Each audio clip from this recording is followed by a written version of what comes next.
Hagabis, the latest, approaching Tokyo. Wind speeds 160 km at the moment, maybe 130 mile an hour. And Hagabis, just to say the word, Hagabis translates in English to the old witch.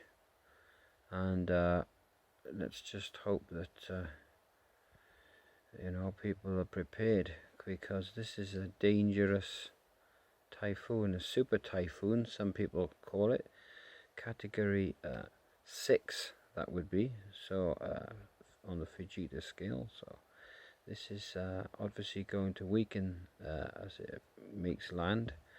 But I don't know, I had a dream the other day showed a picture of the volcano last Saturday, Mount Fuji, and I'm thinking that Mount Fuji could flood, and I think Fujikawa, is it? It's like in the view, Fujikawa, in the view of the mountain. There's a lot of people living there, and the mountain is so tall. They've always had treacherous weather there, and I imagine that they need to be well prepared, because if it goes that way, extreme things could happen there. And Jesus said and warned us that the sea and the waves will roar at the end of the world. And that's what he teaches us. The sea and the waves are going to roar after the Jews repossessed Jerusalem. It's all in prophecy. It's all there. If you look at Daniel chapter 8, it says 2,300 days. A day is for a year represented. So it's 2,300 years.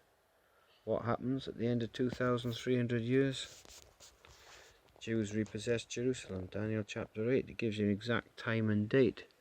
And we know that's what happened, because we hear about it. 1967, from Alexander the Great. That's what it's talking about there.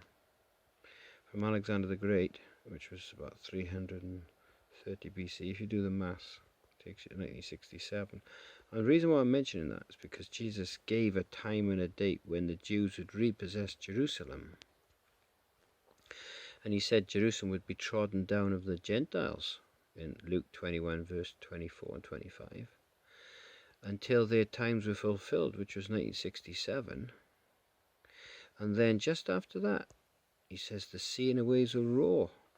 And we had that category 9 earthquake, and it hit twice, and then again from Indonesia. Then 6 years later, we know what happened in Japan. 10,000 and 240,000 perished. Now Jesus said the sea would roar, the waves, so we need to be ready, follow the signs which Jesus gave.